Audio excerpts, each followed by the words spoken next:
اللہ کے نبی صلی اللہ علیہ وآلہ وسلم کے دشمنوں کا طریقہ ہے، اور دشمنوں نے یہ بنایا۔ آج اللہ تعالیٰ ہماری مقتدر ہستیوں کو غیرت ایمانی دے، بغیرتی کے کاموں سے بچائے کہ کس چیز کو کیا تہوار سے ملا دیا گیا۔ سن لیجئے یہ وضع، یہ کتاب ہے مفتی ابو لبابہ صاحب دامت برکاتہم کی۔ اورنگزیب عالمگیر کے دور میں ایک عجیب واقعہ پیش آیا۔ اس واقعے نے بسنت کو تاریخ میں پہلی بار ثقافتی سے مذہبی تہوار میں تبدیل کر دیا۔ اورنگزیب کے دور میں حقیقت رائے نام کے ایک لڑکے نے رسول پاک صلی اللہ علیہ وآلہ وسلم کی ذات پر رقیق حملہ کیا۔ مسلمانوں نے اسے مغلظات بکتے ہوئے پکڑ لیا، ملزم کو عدالت میں پیش کیا گیا۔ قاضی نے جرم ثابت ہونے پر حقیقت رائے کو سزائے موت سنا دی۔ حقیقت رائے پھانسی کی سزا پا کر ہندوؤں کا مذہبی ہیرو بن گیا۔ کیوں اس کو سزا دی؟ کیونکہ اس نے اللہ کے نبی کی شان میں گستاخی کی، پھانسی کی سزا ہوئی، اور پھر یہ مذہبی ہیرو بن گیا ہندوؤں کا۔ جس دن حقیقت رائے کو پھانسی دی گئی، ہندوؤں نے پیلے رنگ کے کپڑے پہنے،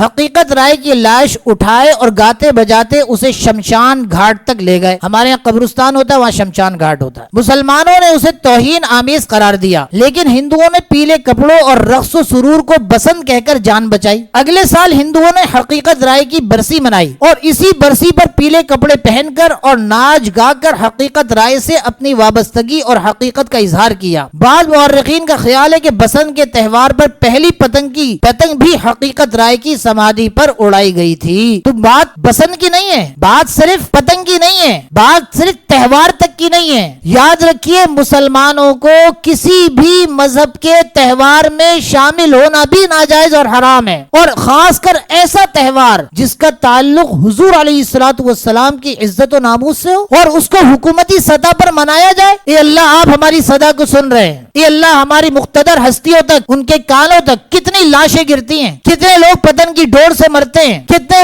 جو نا پتنگ کے جو نا پیچھے بھاگتے ہوئے مرتے ہیں ایکسیڈنٹ میں۔ قیامت کے دن کیسے اٹھیں گے کہ حقیقت رائے کی کیا منا رہے تھے، اس کی یاد کو زندہ کر رہے تھے، جو ہندوؤں کا پیشوا رہا، لیڈر بن گیا، ایک ہیرو بن گیا۔ تو کچھ غیرت اسلامی، حمیت اسلامی ہونی چاہیے کہ ہم اور آپ جہاں جہاں تک یہ بات پہنچا سکتے ہیں اپنے مسلمان بھائیوں کو بتائیں کہ میرے بھائی، یہ مسئلہ صرف تہوار کی حد تک نہیں ہے، اس کا معاملہ حضور علیہ الصلوۃ والسلام کی ناموس کا معاملہ ہے، یہ ہمارے ایمان کا معاملہ ہے۔ آپ پتنگ اڑائیں گے لیکن پیچھے تکلیف حضور علیہ الصلوۃ والسلام کی ذات گرامی کو پہنچے گی۔ آپ مستی موج کریں گے لیکن اس کا معاملہ حضور علیہ الصلوۃ والسلام کی ذات گرامی تک پہنچتا ہے۔ ایک ہے حرام کا ہونا، ایک گانا گائے، یہ ناجائز ہے، حرام ہے، لیکن ایک ایسا حرام ہوتا ہے جس کا تعلق براہ راست حضور علیہ الصلوۃ والسلام کی ذات اقدس سے ہوتا ہے۔ اس حرام کا تو معاملہ ہی کچھ اور ہوتا ہے، اور یہ معاملہ بظاہر راست اللہ کی عدالت میں پہنچتا ہے۔ تو اپنے آپ کو تباہ و برباد نہ کریں، اس ملک کو تباہی کے دہانے پر لے کر نہ جائیں، کیونکہ رحمت اللہ کی قدرت میں آتی ہے۔ اللہ چاہیں گے تو